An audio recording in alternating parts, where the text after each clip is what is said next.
And if you're a parent of an autistic kid, you know that there are deficits in social skills, and one of those is eye contact. So maybe the case where your child doesn't even look at you, right? You wonder, does he even know I'm there? First of all, he does, your mom or dad.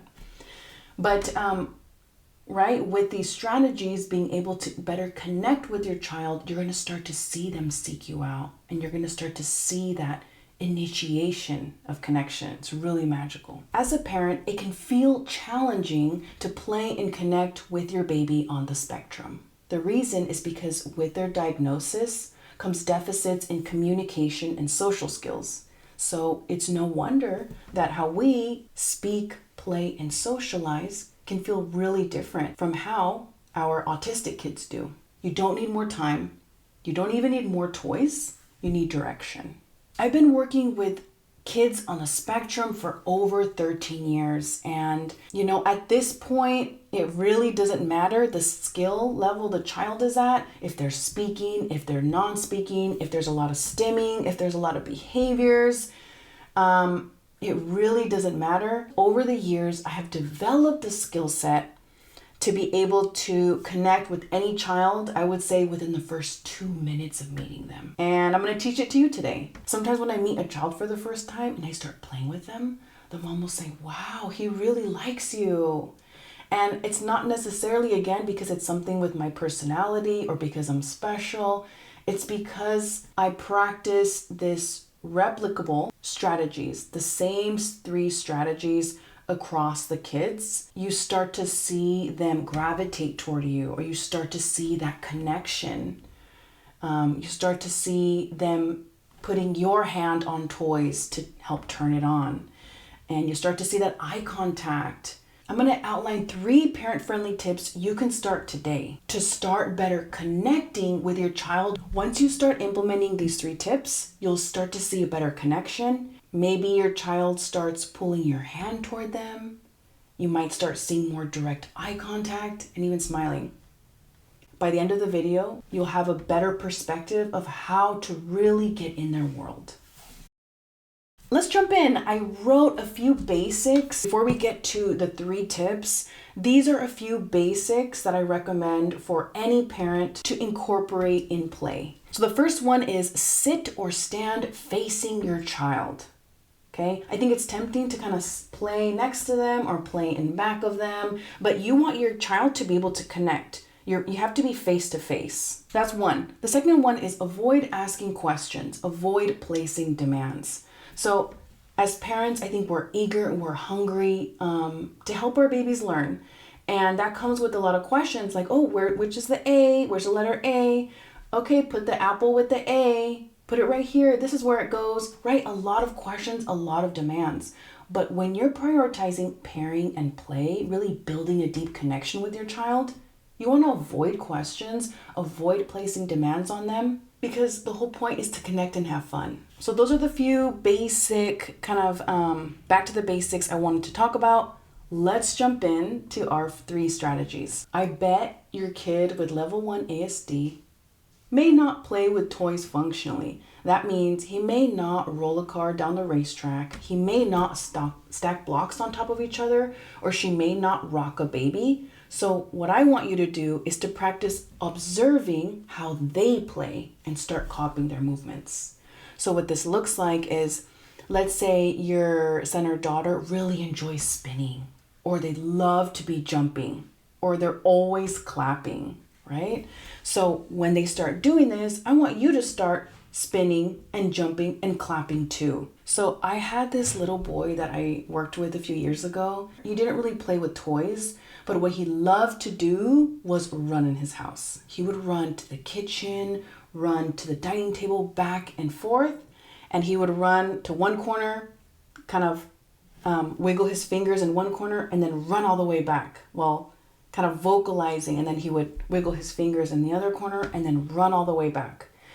And something I did the first day I met with him is I started to run with him. So he would run over there and I would be running with him. And then he would go wiggle his fingers and I would go wiggle my fingers.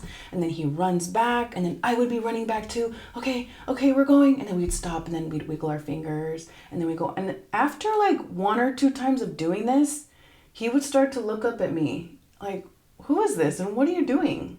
Right? And that's what we want. We want that interest. What I'm telling him without using any words is saying, I can play like how you play. I can get in your world. I can find a way to connect with you, and I'm making a real effort. So that's number 1, is copy their movements. Sometimes these movements look like stimming. Common movements include like spinning, jumping, or clapping. So if your child does one of these repetitive movements, I really encourage you to practice doing it alongside them, right? Set the stage so you're sitting or facing them. They start jumping or spinning, and you start jumping or spinning. I had another learner and he would like shake his head from side to side. His BT, his behavior therapist in ABA therapy, would start to do the same thing. She would start shaking her head from side to side and her hair would go everywhere. And this little boy would stop what he was doing and just look up at her. And you saw the eye contact and then he would start to smile. Like, wow, someone really gets me. So that's a great example there too. If your kid likes to line up their toys, you start lining up toys too. Don't grab his.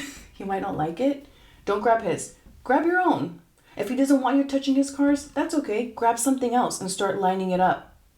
Maybe not on top of his toys, on his line, but do it next to him. Okay, that parallel play. I had another learner that really liked playing with ties. Like he would go like this and he would just like watch it like twirl. And some ways that we brainstorm on how to play with him included like us getting the color guard kind of ribbon, and we would start doing it too, and he loved it. He would watch us twirl. He'd want to join us twirl too. So trying to find the unique ways that your son or daughter likes to play and really hone in on that. I think there's a lot of opportunities that go missed just because we don't really see them. Or we think, oh, that's not play. But you'd be surprised on how our kids are so creative in how they play. And so it's up to us as teachers and parents to make that connection and start copying their movements in an effort to better connect. The next one. Okay, so I had a learner that one of his favorite things to say was taka taka taka taka.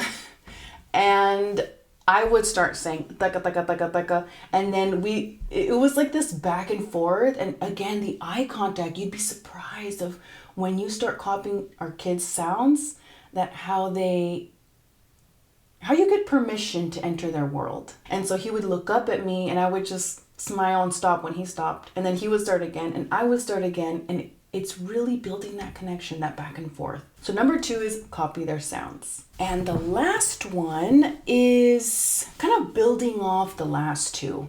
So it's not really copying what they're doing, but modeling novel ways to play, similar but different to how they already know how to play. So I had a little boy who liked to rip up books. He liked to rip up books and then like throw them on the ground. And, his mom was like, I don't want him ripping up books, which was fair. So what we did was we started collecting confetti and then we would throw it in the air and watch it sprinkle down. And he really was receptive to that.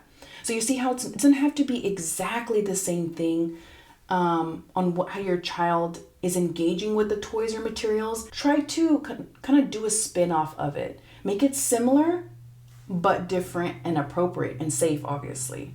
Another example, well, I already mentioned this example, but like the little boy who liked twirling ties, right? Getting the color guard ribbon was a big win for us because it's that visual. It's very flowy and long, just like a tie. We also experimented with scarves. So making a collection of scarves and then throwing them in the air and watching them come down. He really enjoyed that. So this one does require some creativity on your part because you have to think, okay, what does he like to do? And how can I kind of spin it, build off of the play? Another example is I had a kid who liked to throw things. So he would just get it. Didn't matter if it was hard plastic or soft, he would just throw it. An idea of how we can model novel ways to play is by getting a collection of soft plastic balls, the ones that were in the ball pit at like Burger King, and he would just get those and throw them. Or we even did like a bowling, like we had little plastic bowling pins and we would teach him to roll and throw.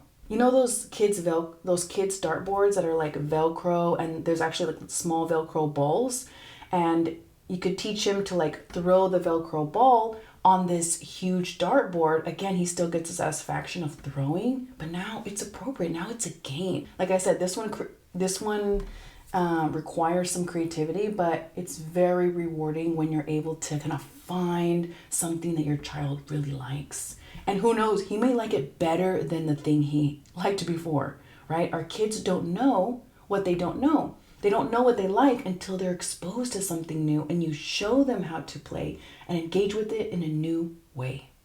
Okay? Play skills sometimes have to be taught. So don't just assume that you give your child something and he's going to know what to do with it. You may have to show him. And you may have to show him more than once. Let me know in the comments below, how does your baby like to play? Give me the most nuanced, kind of obscure, kind of unique ways that he or she likes to play. If you like this video, click on this one here. I talk more about autism and play. Thank you for watching, parents, from your favorite BCBA. Keep showing up, keep doing the work. Parents, you got this.